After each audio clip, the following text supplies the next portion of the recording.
Hello everyone, welcome back to my channel. My name is Neeta. आज हम 5th class के SST का 4th chapter का सेकंड पार्ट स्टार्ट करने जा रहे हैं। चैप्टर का नाम है temperature zones of the world. इसका ये सेकंड पार्ट है। फर्स्ट पार्ट मैं ऑलरेडी अपलोड कर चुकी हूँ, आप चाहें तो मेरे चैनल पर जाके देख सकते हैं। स्टार्ट करेंगे आज का topic humidity. Humidity of a place is the amount of moisture और water vapour in the air.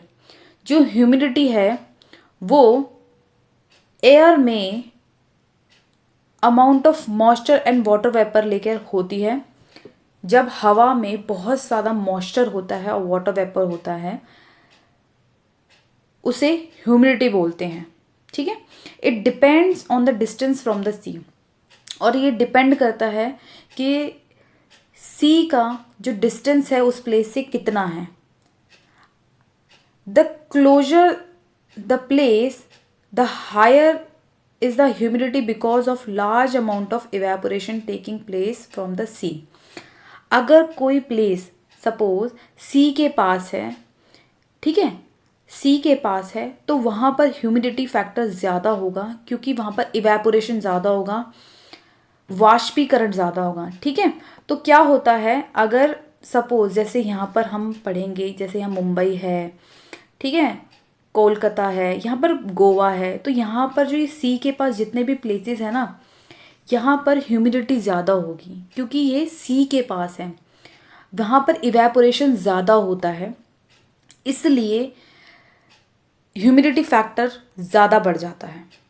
दस the coastal area such as Chennai, Mumbai, Kolkata, Goa etcetera are humid. जैसा कि मैंने बताया, जहाँ पर सी के पास वाले जितने भी प्लेसेस होंगे वहाँ पर ह्यूमिडिटी ज़्यादा होगी क्योंकि वहाँ पर बहुत ज़्यादा अमाउंट में मॉइस्चर होगा हवा में, ठीक है, और इवेपोरेशन बहुत ज़्यादा मात्रा में होगा, इसीलिए ह्यूमिडिटी फैक्टर ज़्यादा इंक्रीज हो जाता है वहाँ पर। A lot of sweating and perspiration takes place due to humidity. और ह्यूमिडिटी जहाँ होती है वहाँ पर स्वेटिंग और पर्सपिरेशन मतलब पसीने की वाली जो क्रिया है वो ज़्यादा होने लग जाती है। ठीक है, जैसे कि हम अपने यहाँ पर दिल्ली की बात करें तो क्या होता है कि बारिश होती है, तो यहाँ पर जब बारिश होती है तो बहुत ज़्यादा ह्यूमिडिटी हो जाती है। ठीक है, चिप चिप बॉडी पे जब हमें फील होने लग जाता है, चिप चिप फील होता है, तो वो ह्यूमिडिटी है। स्वेटिंग ज़्यादा होती है, पसीना ज़्यादा आता है, तो उसी को बोला जाता है ह्यूमिडिटी। ठीक है, wind. The climate of a place is affected by direction of wind. अगर किसी भी प्लेस का क्लाइमेट इफेक्ट करता है तो वो भी इफेक्ट करेगा डायरेक्शन ऑफ विंड पे, कि जो विंड ब्लोइंग है वो कहाँ से कितना आ रही है वो डिपेंड करेगा क्लाइमेट पे। The place of origin of the wind determine whether it will be cool और हॉट। जैसे कि अगर किसी जगह पे हवा कम है तो ऑब्वियसली वहाँ पर ज़्यादा गर्मी होगी, ज़्यादा ठंड नहीं होगी। और अगर मॉडरेट है तो हम बात कर रहे हैं कि मॉडरेट है तो ज़्यादा ठंड नहीं होगी, ज़्यादा गर्मी। अगर हवा है ही नहीं तो हॉटर ज़्यादा होगा, और अगर ठंडी हवा चल रही तो कूल ज़्यादा होगा। Wind blowing in the sea in from the sea side carry moisture. और अगर सी साइड के किनारे, सी साइड पे अगर हवा चल रही है तो वो अपने साथ लॉट ऑफ अमाउंट में मॉइस्चर कैरी करेगी। ठीक है, तो हमारी बॉडी वहाँ पर चिपचिप ज़्यादा होगी।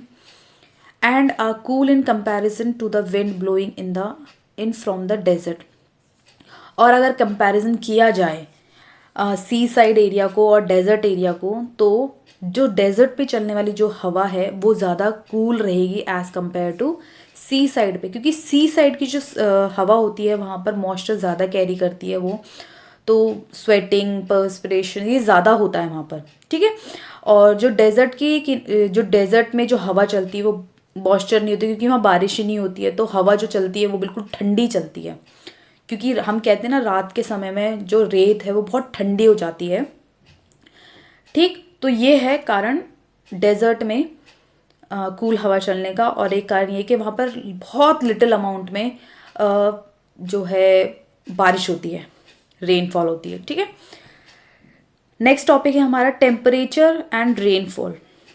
The climate of a place is also determined by the amount of rainfall. अब किसी भी जगह का टेम्परेचर, क्लाइमेट डिपेंड करता है कि वहाँ पर कितनी अमाउंट में जो है रेनफॉल हुई है, बारिश हुई है। ठीक है, अगर किसी भी जगह पे रेनफॉल, बारिश ज़्यादा हुई है तो ठंड भी बढ़ेगी। ठीक है, अगर कम हुई है तो ज़्यादा ठंड नहीं पड़ेगी। तो डिपेंड करता है कि कितनी अमाउंट में रेनफॉल हुई है और कितनी अमाउंट में रेनफॉल नहीं हुई है। तो ये बहुत बड़ा फैक्टर है हमारे टेम्परेचर का। नेक्स्ट टॉपिक है हमारा डिफरेंट टेम्परेचर जोन्स। अब हम पढ़ेंगे डिफरेंट टेम्परेचर जोन के बारे में। अभी तक हम पढ़ रहे थे कि factors affecting the climate of a place, के हमारे क्लाइमेट पे कौन कौन से जो फैक्टर्स हैं वो अफेक्ट करते हैं। ठीक है, तो आपको वो चीज़ अच्छे से क्लियर हो गई होगी, आई होप सो। अब हम पढ़ रहे हैं different temperature zones. Our planet is round in shape. हमारा जो प्लैनेट है, जो अर्थ है, वो राउंड में है, शेप में। Because of its shape different parts of the earth receive different amounts of sunlight.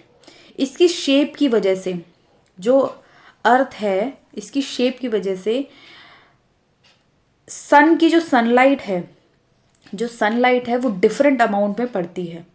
ठीक है, अगर सपोज ये स्ट्रेट होती तो मेरे हिसाब से बिल्कुल सीधी सीधी अगर सनलाइट पड़ती तो पूरी इक्वल पड़ती। ठीक है, अब ये एक सर्कल है। ठीक है, तो यहाँ पर कितनी कहीं पे ज़्यादा पहुँच रही है, कहीं पे कम पहुँच रही है, और कहीं पे अगर पहुँच रही है तो वो जाके वहाँ पर जाके फैल जा रही है, तो डिस्पर्स जा रही है। तो इसका मतलब ये है कि राउंड शेप की वजह से जो हमारी अर्थ है वो डिफरेंट अमाउंट में सनलाइट रिसीव करती है। Equatorial regions are near to the sun. जो इक्वेटोरियल रीजन्स होते हैं, जो इक्वेटर के पास जो इक्वेटोरियल रीजन्स है वो सन के नियर होते हैं, पास होते हैं, इसलिए वहाँ पर गर्मी ज़्यादा होती है क्योंकि वो डायरेक्ट सनलाइट रिसीव करते हैं। इसीलिए वहाँ वो जो प्लेसेस होते हैं, जो इक्वेटोरियल रीजन्स होते हैं, वो हॉट होते हैं। The polar regions and those at higher altitude are far from the sun and do not receive direct sunlight resulting in the cooler climate। और जो पोलर रीजन वाले जो प्लेसेस हैं वो हायर एल्टीट्यूड पे होते हैं। ठीक है, और वो दूर होते हैं सन से, इसीलिए वो डायरेक्ट सनलाइट रिसीव नहीं करते हैं। जैसे कि हमारा ये सन है और हमारा ये अर्थ है। ठीक है, तो क्या हो रहा है, ये जो इक्वेटर है इस पे तो बिल्कुल डायरेक्ट सनलाइट जा रही है। ठीक है, बिल्कुल डायरेक्ट जा रही है, तो यहाँ पर गर्मी इतनी है, बहुत ज़्यादा, हमारी बॉडी जिसे कहते हैं ना टैनिंग हो जाती है, वो यहाँ पर इतनी गर्मी है यहाँ पर। और जैसे जैसे जब ये ऊपर की तरफ पोलर रीजन की तरफ जाती रहेगी, ये जो रेज हैं, जो ये सनलाइट है, ये फैल जाएगी। तो क्या होता है कि जब पोलर रीजन तक जाते हैं तो यहाँ सनलाइट बहुत ना के बराबर पहुँचती है। तो इसीलिए यहाँ का जो क्लाइमेट होता है पोलर रीजन का वो कोल्डर होता है, ठंडा होता है। आई होप आपको ये क्लियर हो गया होगा। Based on the amount of sunlight received by different parts of the earth, और इसी पे जो हमारा अर्थ है वो कितनी अमाउंट में सनलाइट रिसीव करता है, उसी पे हमारे जो अर्थ का वो क्लाइमेट डिपेंड करता है। और उसकी शेप की वजह से ही ये सारा जो सनलाइट है वो डिपेंड करती है, शेप है इसीलिए। देयर आर 3 टेम्परेचर जोन और हीट जोन्स। जो अर्थ है उस पर 3 तरह के टेम्परेचर जोन्स हैं। फर्स्ट है टॉरिड जोन, सेकंड है temperate zone and third one is frigid zone. इसके बारे में हम नेक्स्ट वीडियो में डिटेल में पढ़ेंगे। अभी मैं थोड़ा आपको हिंट दे देती हूँ कि हम नेक्स्ट वीडियो में क्या पढ़ेंगे। टॉरिड जोन, आप ये डायग्राम देखो अच्छे से। ठीक है, अब ये हमारा अर्थ है, ये इक्वेटोरियल रीजन्स है। ठीक है, तो इक्वेटोरियल रीजन के पास जो है वो टॉरिड जोन है। तो यहाँ के जितना भी रीजन है ना टॉरिड जोन, यहाँ पर इतनी गर्मी है, बहुत ज़्यादा, एकदम हॉटर प्लेस कहेंगे इधर को, इसको। ठीक है, फिर जैसे जैसे पोलर रीजन की तरफ हम जाते रहेंगे, इक्वेटर से पोलर रीजन की तरफ हम जाएंगे तो टेम्परेचर जो है वो डिक्रीज होता रहेगा, मतलब कम होता रहेगा और ठंड बढ़ती रहेगी। तो अगर हम टेम्परेचर जोन की बात करें तो यहाँ पर ना ज़्यादा गर्मी है ना ज़्यादा ठंड है, क्योंकि यहाँ पर डायरेक्ट सनलाइट नहीं पड़ रही है सन की। फ्रिजिड जोन की बात करें तो फ्रिजिड जोन तो ऐसा है कि आप ऐसे कह सकते हो कि ठंडा है बिल्कुल, क्योंकि यहाँ पर सन की जो रेज है वो बिल्कुल ना के बराबर पहुँच रही हैं। तो यहाँ पर सब कुछ बर्फीला है, फ्रिजिड है। जब हम बात ही इसकी करें फ्रिजिड मतलब जमा हुआ, तो और क्या हो सकता है यहाँ पर। ठीक है, तो हमारा जो यहाँ पर जो ये टॉपिक है यहीं फिनिश करते हैं। नेक्स्ट वीडियो में मैं आपका जो ये चैप्टर है फिनिश करवा दूंगी। अगर आपको इस चैप्टर से रिलेटेड या प्रीवियस चैप्टर से रिलेटेड कोई भी डाउट्स हैं, प्लीज़ मुझे कमेंट सेक्शन में ज़रूर बताइएगा। और अगर आपको मेरी वीडियोस अच्छी लग रही हैं तो लाइक शेयर और सब्सक्राइब करना बिल्कुल ना भूलें, और जितना हो सके अपने फ्रेंड्स से, अपने कलीग जो भी जिनको भी इन वीडियोस की ज़रूरत है, प्लीज़ उनके पास ज़रूर शेयर करें।